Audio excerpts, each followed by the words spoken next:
Hello everyone, welcome back to my channel, and this is the last video for the week. Yes, we will see each other next week, and I'll be probably wearing a different, um, what do you call this thing? What do you call this? This is like a fleece. I will be wearing a different color underwear. This is my thermal underwear, and I wear it underneath my sweater. So, now that we are very comfortable, okay, let me stop with the accents and get into prospecting because that's why you're here. You're not here to listen to me burp into the microphone. I don't know, guys. Maybe I should eat something. So, prospecting is a very interesting topic because it's a topic that I'm sure I've talked about before, and I'm not sure if I feel the same way about the I don't know if I feel the same way about what I said earlier about how to find a good man versus what I would say these days about how to find a good.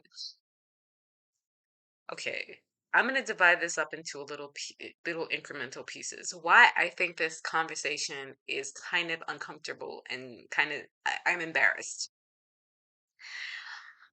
It's uncomfortable and it's embarrassing because I know that I've made a lot of mistakes in the way that I dated, and I probably did not prioritize dating properly earlier on and enough. Um, and I'm kind of not the person to have this conversation with, if I'm being completely honest, because I feel like if I were a different person, maybe I could have eliminated certain experiences, or maybe I should have eliminated certain experiences so that I could have preserved my emotional well-being for the man who is now my husband. I will say that. And if I wasn't so embarrassed, I'm gonna speak candidly to the ladies now. If I wasn't so embarrassed about wanting to be in a relationship, then maybe I would have been better equipped sooner to be in the relationship that I wanted. Um, because we did waste a little bit of time, but I was very, very, very open to learning from people who were willing to teach me what it is I was not supposed to do to get this guy or to keep this guy interested in me, right? So the first thing I had to do was get over the embarrassment of, yeah, I want a man, I want to be a husband, I want a husband. What I find a lot of the times happens with women or the women that I talk to is that they want to be in a relationship, they want to have marriage, they want to have love, but they're too embarrassed to admit that. A lot of women try to convince me and themselves that they don't need a man while wanting to have a man, which is, am I preaching? Am I preaching? Am I preaching? Which is a little asinine. It's a lot asinine because you can't get into the space and place of attracting to you. And I'm not talking loosey goofy laws of attraction kind of attraction. I'm talking about the energy that you give off when you approach a person, when you approach a man. They can pick up, men are not dumb, like they're not stupid. They can pick up this kind of like entitled feeling, I think it is, or this I'm the prize feeling, and that's a turn off, right? And a lot of it is rooted in insecurities because we don't want to be rejected. We don't want to feel like we're doing the most. Like somebody posted on my channel, like you be doing the most. I was really hurt by that. Um, but anyway, so there's that, and men can pick that up. So you got to be honest with yourself. So that's the first thing. Be honest that you really want a man, and accept it, embrace it. Don't hide from it. Don't be like don't be thirsty, but don't be pretentious. Be honest that this is something that is important. Come to terms with the fact that relationships are important to you, connection is important to you, marriage is important to you. And once you can reconcile that, it is such a freeing and liberating part of the process because it allows you to really embrace a part of who you are, right? So I'm a love bug. I love love. I love to be in relationships. I love dating. And so I was excited to meet my husband, and he was excited that I was excited to meet him, and it made him feel valuable and invaluable.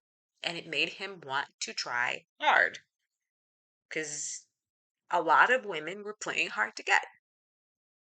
And the issue is that there's those two kinds of women. There's the ones that play hard to get, that leave you guessing and wondering, and then there's the ones that are like, no, I'm serious about you. I'm interested in you, and this is where I'm going.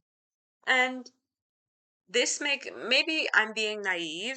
Y'all correct me if I'm wrong, but I think that that was really the defining moment in my husband choosing me. Because I won't say that I was the only one that he was interested in, or that was interested in him.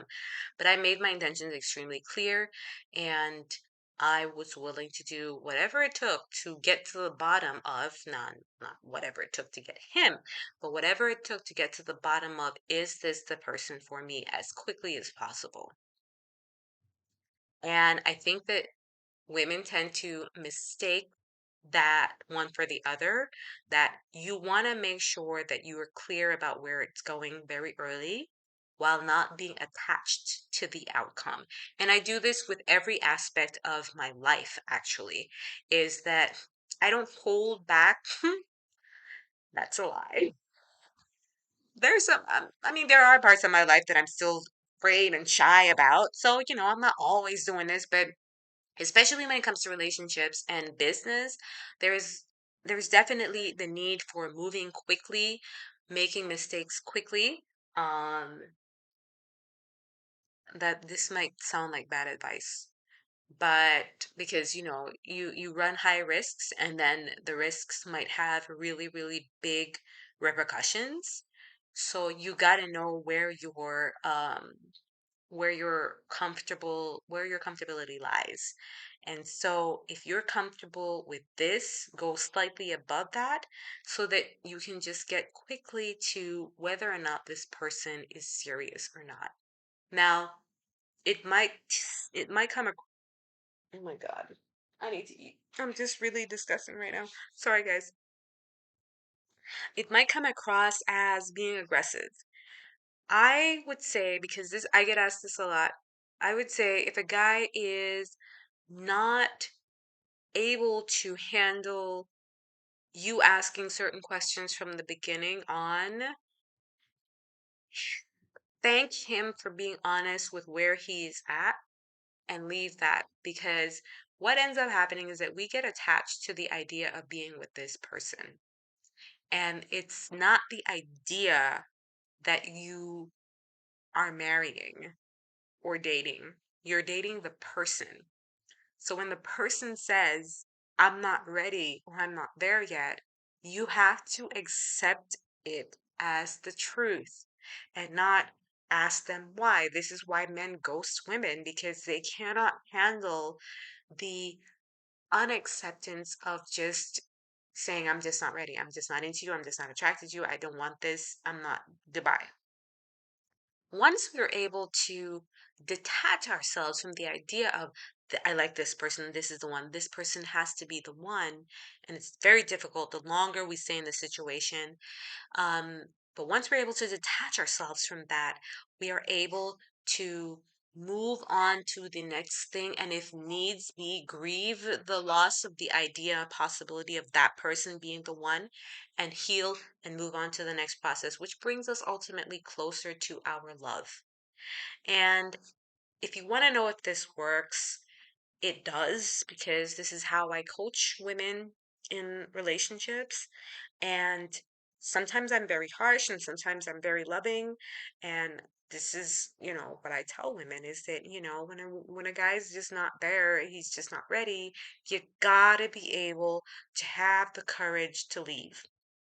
Not only have the courage to put yourself out there, but you gotta have the courage to leave, because that is one of the biggest lessons that prevents women from finding true love, is that we don't have the courage to end toxic relationships. We stay, I've said this before, and maybe I need to say it more often. We stay in bad relationships way too long. a baby later, or a marriage later, or a dog later, or a house later, we're starting to realize that this person was not the one for us. And a large part, sometimes a part of it is that we're seriously disconnected from ourselves and our women's intuition that's probably screaming the red flags that, hey, this is where it's going to go. But it is in our nature to want to hold on to attachments longer, and we need to be aware of that that that way of being. I don't want to say that it's a flaw, you know, but it's definitely a way of being that can sometimes lie to us about the genuinity of a relationship. Genuinity, is that a word? Of the authenticity of our relationship.